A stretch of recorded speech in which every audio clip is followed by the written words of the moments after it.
El rico insensato, basado en el libro de San Lucas 12 del 13 al 21.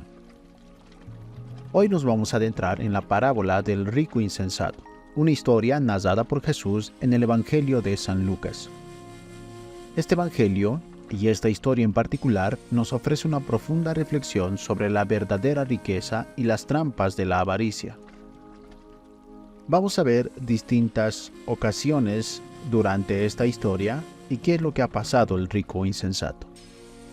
La historia comienza con un hombre de la multitud que se acerca a Jesús, buscando su intervención en un conflicto familiar.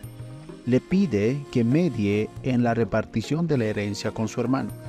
Sin embargo, Jesús declina su solicitud, señalando que no le corresponde asumir el rol de juez o de árbitro en asuntos terrenales.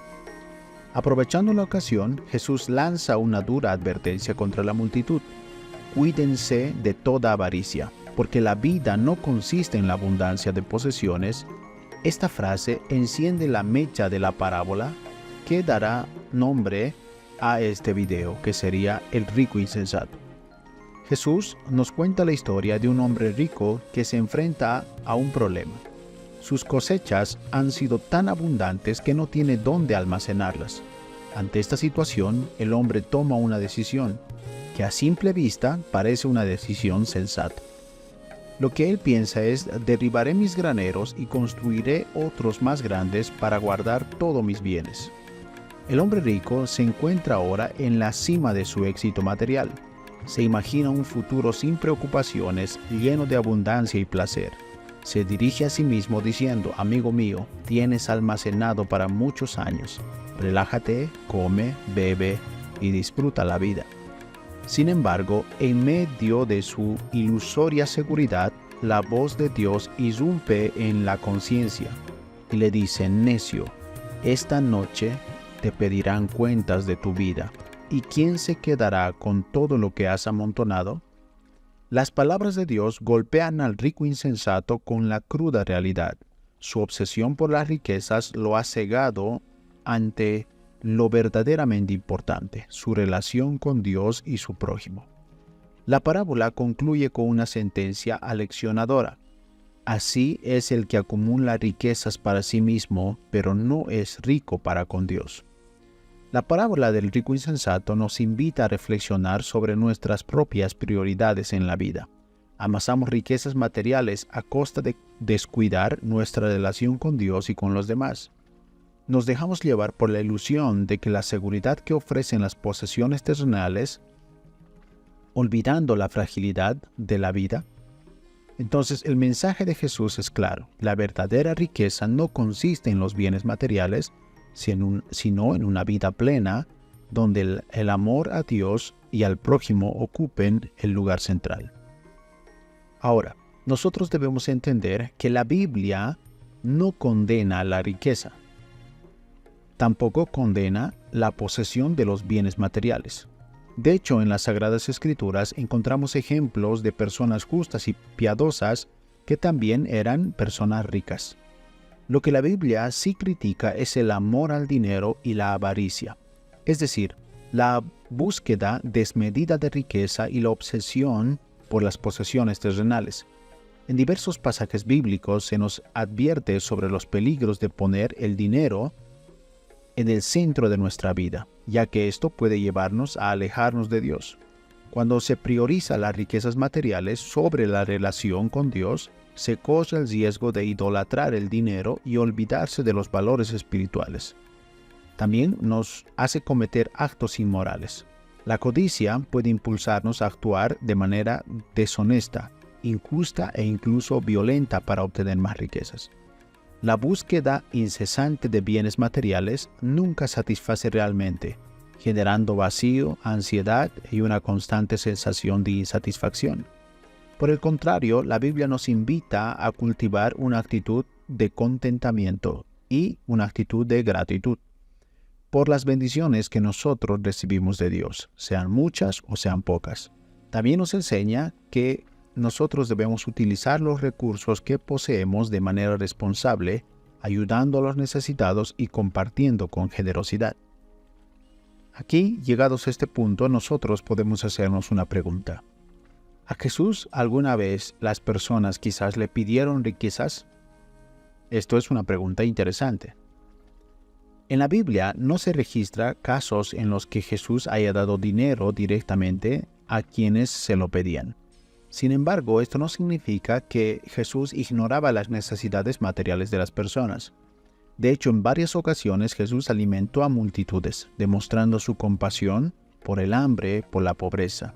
En Mateo 14, 15 al 21, por ejemplo, Jesús alimenta a 5,000 personas con solo 5 panes y 2 peces. Asimismo, Jesús sana a enfermos, liberó a poseídos y realizó obras milagrosas que en muchos casos solucionaban indirectamente problemas relacionados con la pobreza o la falta de recursos. Es importante recordar que el mensaje central de Jesús no se centraba en la riqueza material, sino en la salvación espiritual y en la vida eterna. Sin embargo, Jesús también enseñó que la importancia de compartir lo que se tiene es algo fundamental en nuestra vida, como podemos ver en la parábola del buen samaritano. En lugar de enfocarse en dar dinero, Jesús animaba a sus seguidores a confiar en la providencia de Dios, quien se encarga de suplir nuestras necesidades básicas, como lo habla Mateo 6 del 25 al 34. La generosidad y la compasión y la ayuda al prójimo eran valores fundamentales en la enseñanza de Jesús, y él mismo las puso en práctica a lo largo de su ministerio. Analizando un poco más los pasajes, nosotros podemos ver que un hombre se le acerca a Jesús y le dice que él reparta la herencia con su hermano. Ahora, en este punto nosotros podemos aprender muchas cosas acerca de la herencia. Primero, que los padres dejaban la herencia. La herencia podría ser ya sea un terreno o una posesión material que tenga un valor que ellos tenían y se lo dejaban a sus hijos. Ahora, si el que quería dejar la herencia no tenía hijos, lo que podía hacer es dejarle a sus hermanos. La herencia también podía ser dada en vida o también podía ser dada en muerte. La parte más grande la recibía el hermano mayor. Algunos consideran esto injusto y dicen, ¿por qué el hermano mayor debería recibir más herencia? Y para responder esto nosotros podemos mencionar algunos puntos para entender este contraste. Primero, el hijo mayor debería ser como el padre. Si sus padres morían, entonces él tomaba el lugar de los padres y se encargaba de sus hermanos menores y también de su madre. Entonces es por eso que le tocaba una parte de la herencia más grande. Ahora nosotros podemos ver noticias como esta, que nos hablan de que hermanos se pelean con sus hermanos o hijos se pelean con sus padres justamente por este tema de la herencia. La Biblia aborda el tema de las disputas entre hermanos por la herencia en varias ocasiones y nos ofrece algunos consejos y advertencias sobre cómo podemos manejar esta situación de una manera justa y fraternal. Un ejemplo claro se encuentra en la parábola del hijo pródigo, que está en Lucas 15 del 11 adelante. En esta historia, un joven exige su parte de la herencia antes de tiempo y la malgasta en una vida desenfrenada. Luego, arrepentido, regresa a casa y espera ser recibido con frialdad por su padre. Sin embargo, su padre lo recibe con amor y compasión, organizando una fiesta para celebrar su regreso. El hermano mayor, al ver esto, se llena de resentimiento y se niega a entrar a la casa.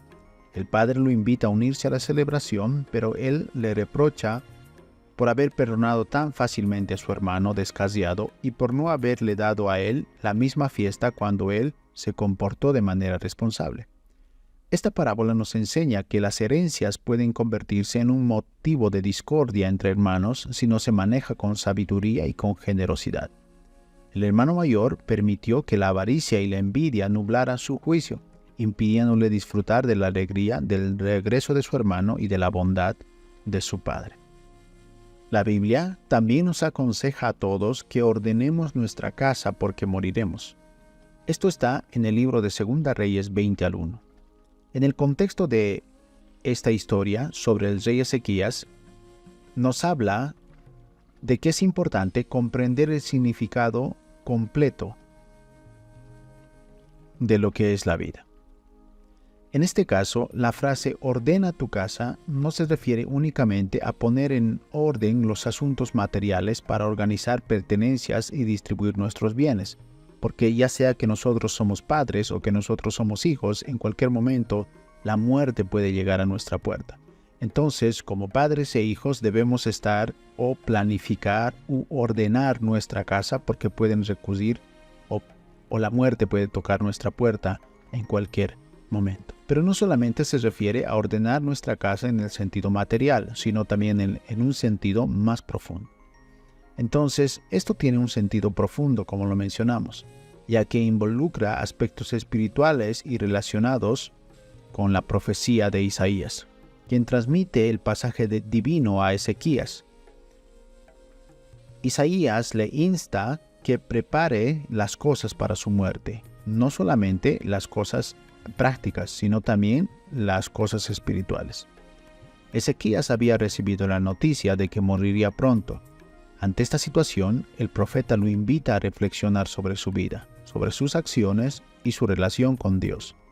Le anima a poner sus asuntos en orden, lo que implica reconciliarse o reconciliar diferencias con familiares y allegados, resolver asuntos pendientes y dejar un legado positivo.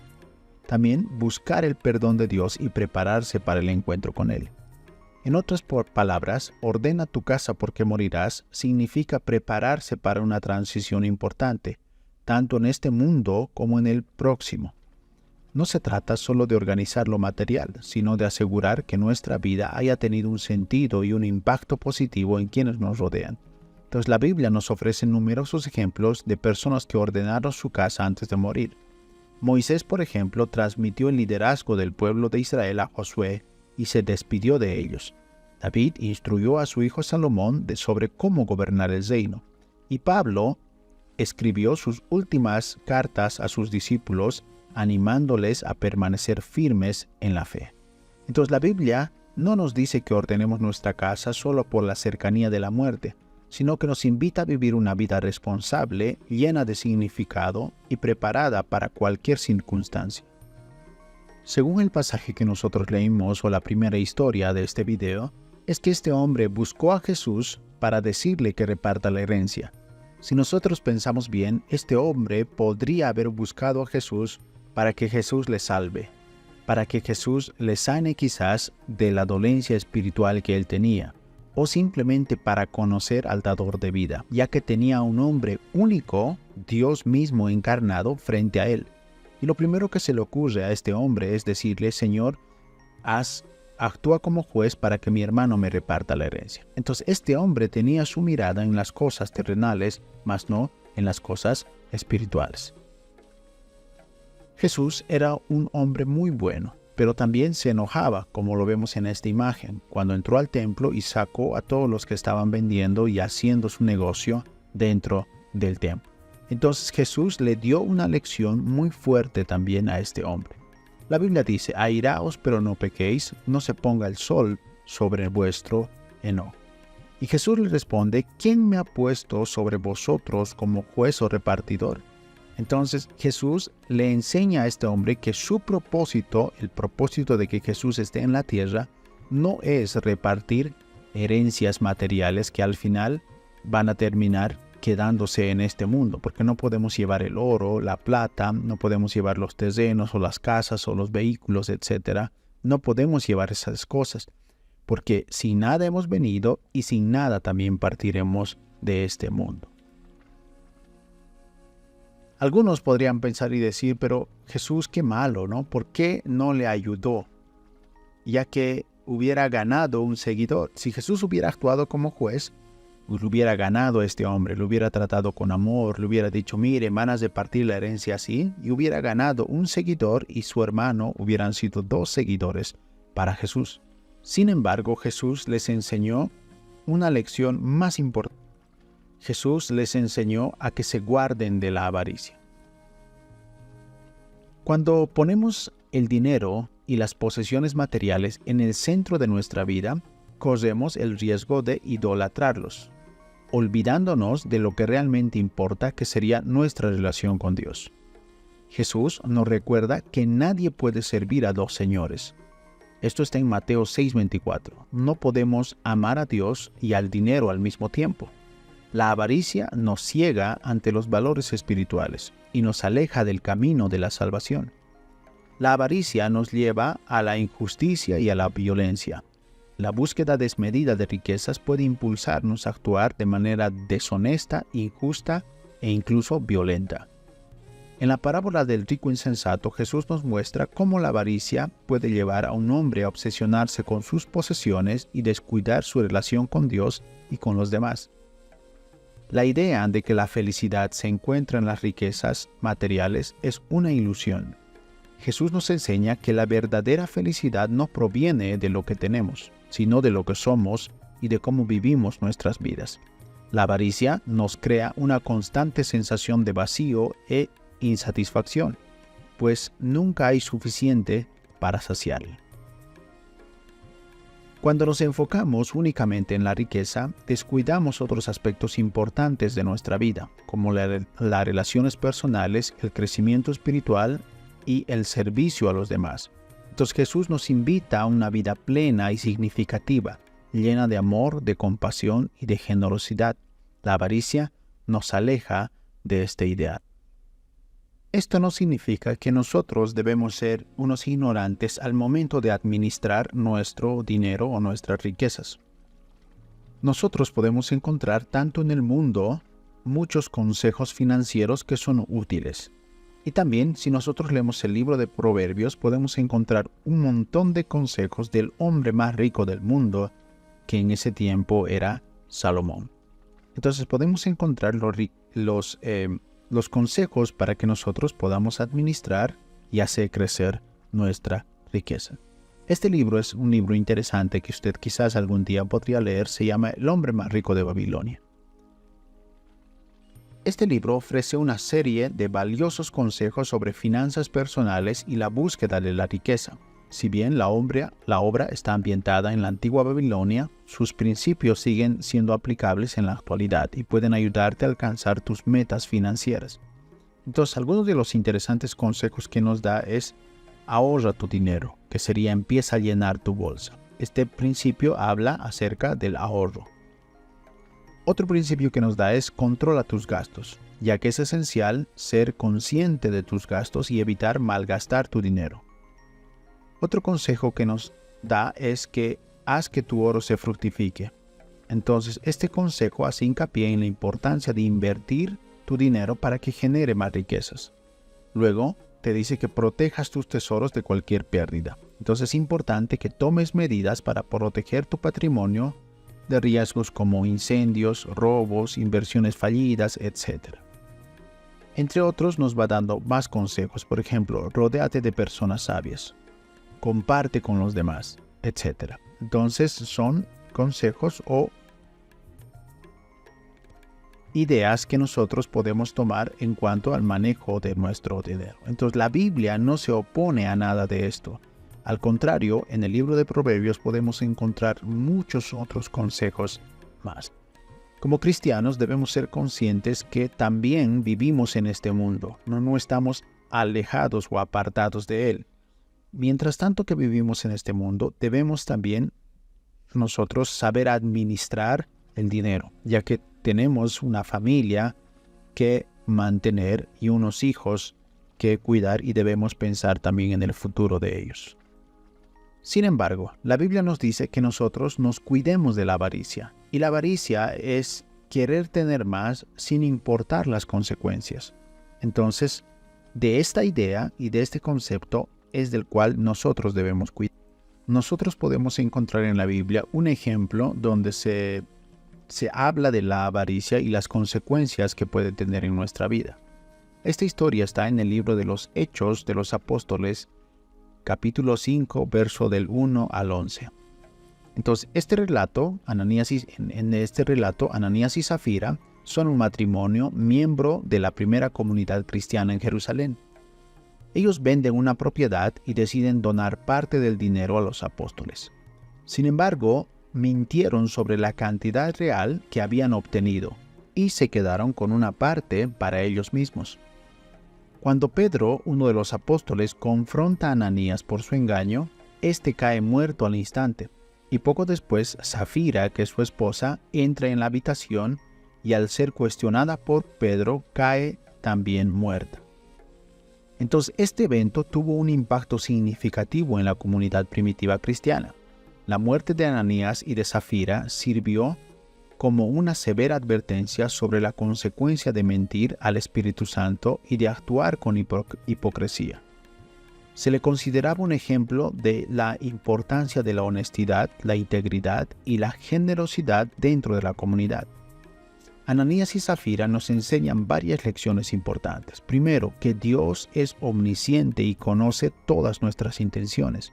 No podemos intentar engañar a Dios ni ocultarle nada. Lo otro sería la honestidad y la integridad son valores fundamentales en la vida cristiana. Debemos actuar con transparencia y verdad en todo momento. La avaricia y la hipocresía son peligrosas y pueden tener graves consecuencias. Debemos ser generosos con nuestros recursos y actuar de acuerdo a nuestras creencias.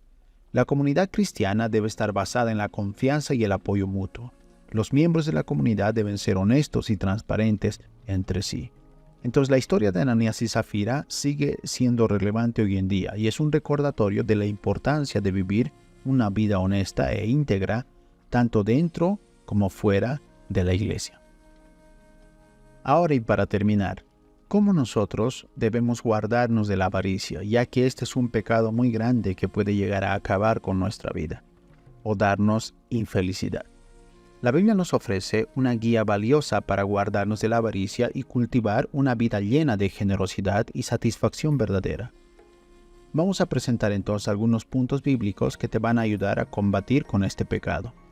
Lo primero sería reconoce el peligro de la avaricia. El primer paso para combatir la avaricia es reconocerla como un peligro real para nuestra relación con Dios y con los demás. La Biblia nos advierte sobre las consecuencias negativas de la avaricia, como la idolatría, la injusticia, la infidelidad y la imposibilidad de vivir una vida plena. Debes confiar en Dios como fuente de tu verdadera riqueza. La avaricia nos lleva a creer que la felicidad se encuentra en la riqueza material. Sin embargo, la Biblia nos enseña que la verdadera riqueza proviene de Dios y se manifiesta en cosas como el amor, la paz, la alegría, la sabiduría, la justicia, etc. También nosotros debemos cultivar la gratitud. La gratitud es un antídoto poderoso contra la avaricia. Cuando agradecemos las bendiciones que ya tenemos en nuestra vida, dejamos de enfocarnos en lo que nos falta y comenzamos a apreciar lo que sí tenemos. La Biblia nos invita a dar gracias a Dios por todo lo que Él nos ha dado. 1 Tesalonicenses 5:18. Debemos practicar la generosidad. La generosidad es el acto de compartir nuestros recursos con los demás sin esperar nada a cambio. Cuando damos desmedidamente, demostramos nuestro amor por Dios y por los demás y experimentamos la verdadera alegría de la generosidad. También debes buscar la satisfacción en las cosas correctas. La Biblia nos enseña que la verdadera satisfacción no se encuentra en las riquezas materiales, sino en nuestra relación con Dios. También con la familia, con los amigos y servir a los demás en vivir una vida de acuerdo a los valores que Dios nos pone. Recuerda también que la vida es corta y los bienes materiales son temporales. La Biblia nos recuerda que nuestra vida en la tierra es corta y que las riquezas materiales no son eternas. Lo que realmente importa es nuestra relación con Dios y el impacto positivo que dejamos en este mundo. Si tú sufres de avaricia, busca ayuda en la comunidad cristiana. La iglesia puede brindarte apoyo y aliento en tu lucha contra la avaricia. Rodéate de personas que comparten tus valores y que te animen a vivir una vida generosa y llena de propósito. Ora a Dios por ayuda. La oración es un poderoso instrumento para combatir la avaricia y cultivar la generosidad en tu corazón. Pídele a Dios que te ayude a ver las cosas desde su perspectiva y que te dé un corazón generoso y que te ayude a vivir una vida libre de avaricia.